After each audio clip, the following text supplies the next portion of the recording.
Hi Rajkumar, Ravi from ABP news.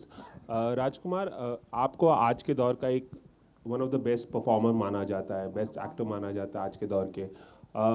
मेरा सवाल ये था कि हिंदी सिनेमा में पहले भी कई लीड एक्टर्स ने इस तरह के ब्लाइंड शख्स के किरदार निभाए हैं, लेकिन कहीं ना कहीं उन फिल्मों में ब्लाइंडनेस को, जो नेत्रहीनता है, उसको प्रॉप की तरह इस्तेमाल किया जाता है, या जो रियलिटी है उससे वो दूर होता है, वो किरदार फिक्शनल होता है।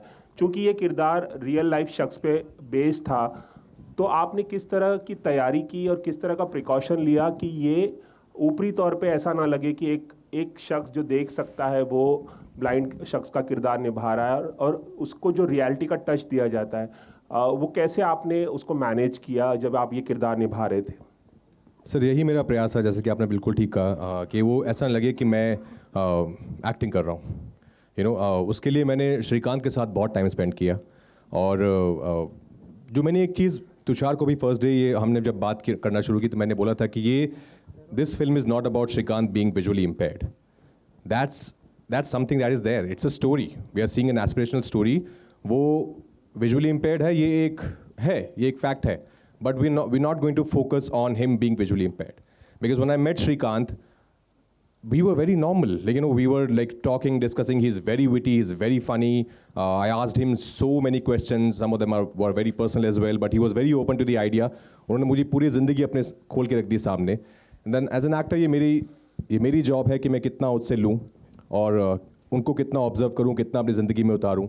एंड अपार्ट फ्रॉम श्रीकांत, मैं और तुषार बहुत सारे विजुअली इम्पेयर्ड स्कूल भी जाते थे। हम लोग यहाँ पे गोरेगांव एसवी रोड पे जोगेश्वरी में, वहाँ पे ब्लाइंड स्कूल है, वहाँ जाते थे।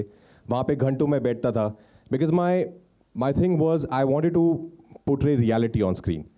कि मैं, जैसा कि निधि ने कहा, कि कोशिश यही थी कि मैं जब सेट पर आऊँ तो मैं श्रीकांत हूँ, जब तक पैकअप ना हो मैं श्रीकांत ही रहूँ। वो हम एक लेंस पहनते थे आँख में छोटा सा कुछ, जैसे ही वो लगता था मैं श्रीकांत हो जाता था। फिर सेट पे कोई आता था नहीं आता था मुझे पता नहीं होता था।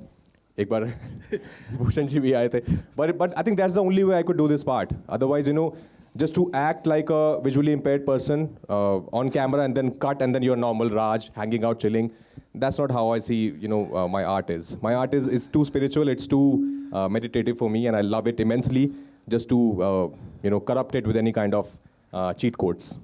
Actually, I have to tell you something. 1 second, I'll tell you. 1 sec. Just to add something. तो जो पहला दिन जब शरद और ज्योतिका ने शूट किया इसके बाद पूना में, तो ये बिल्कुल उनसे बात नहीं किया। तो शरद और ज्योतिका दोनों मेरे पास आए, बोला ये बहुत ही अकड़ता है यार, ये एक्टर है क्या है, बात भी नहीं करता। तो आई सेड नहीं ये ऐसा ही है role clip. Then in the evening when they met them, they said हाँ ये ठीक है।